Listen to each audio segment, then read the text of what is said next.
Hi hello welcome to Kakinada కశ్మీ ma'am. ఈరోజు నేను కొబ్బరి రొట్టె వేయడం ఎలాగో దానికి కావాల్సిన పదార్థాలు ఏంటో చూపిస్తానండి. చూసేద్దాం. ఇది బియ్యం రవ్వ అండి.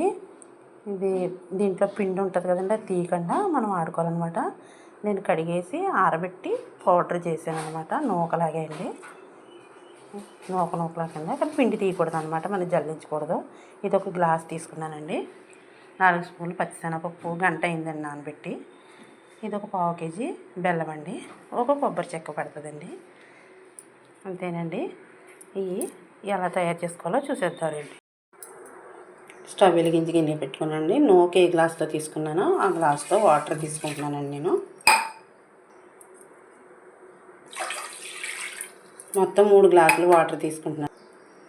ఇది ఎందుకంటే బాగా మెత్తగా ఉడకాలన్నమాట.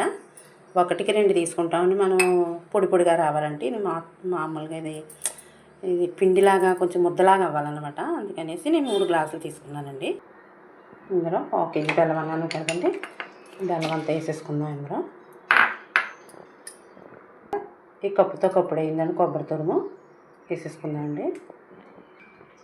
ఇది గంట పాటు నానబెట్టుకున్నాను కదండి, పచ్చిశనగపప్పు వేసేసుకుందామండి. దీనికి సరిపడగా సాల్ట్ వేసుకుందామండి. అంతేనండి, బాగా మరిగించాలి. మరిగిపోతుందండి ఇది. దీంట్లో ఇంకా రవ్వ వేసేసుకుందామండి. అంతేనండి, ఉండలు లేకుండా బాగా కలుపుకుందాం. ఇది నెమ్మదిగా ఇప్పుడు సిమ్లో పెట్టుకుని ఉడికించుకుందామండి. ఈ రవ్వ మెత్తగా ఉడికిపోవాలన్నమాట, ముద్దలాగా. ఇందులో కావాలంటే ఇలాచీ పౌడర్ కూడా వేసుకోవచ్చండి. అంటే మేమైతే వేసుకుంటలేదు, ఎవరికైనా కావాలంటే వేసుకోవచ్చండి, మీకు ఇష్టమైతేనే.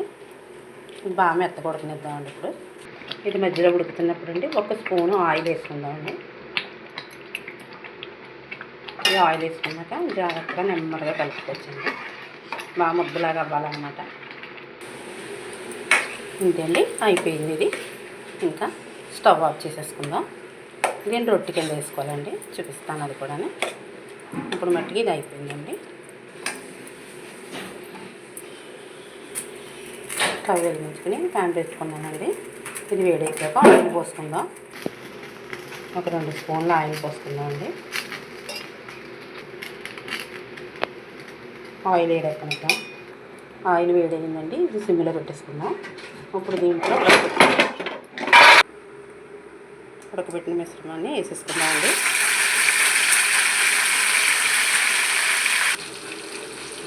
ఇలా వేసుకోవాలండి. దీన్ని సిమ్లో పెట్టుకుని బాగా కాలనివ్వాలండి. మూత పెట్టేసుకుందామండి. ఒక 20 నిమిషాలు ఉడకనిద్దాం. అలాగా రొట్టె తయారైపోద్దండి. ఇంతేనండి, అయిపోయింది కొబ్బరి రొట్టె. తిరగేసేసాను. మీకు కనుక నచ్చితే కనుక ఇలా చేసి నాకు కామెంట్ చేయండి ఎలా వచ్చిందో మీకుని. ఇది చాలా టేస్టీగా ఉంటుందండి. మీకు నచ్చితే కనుక లైక్ చేయండి, షేర్ చేయండి, సబ్స్క్రైబ్ చేసుకోండి. Thank you.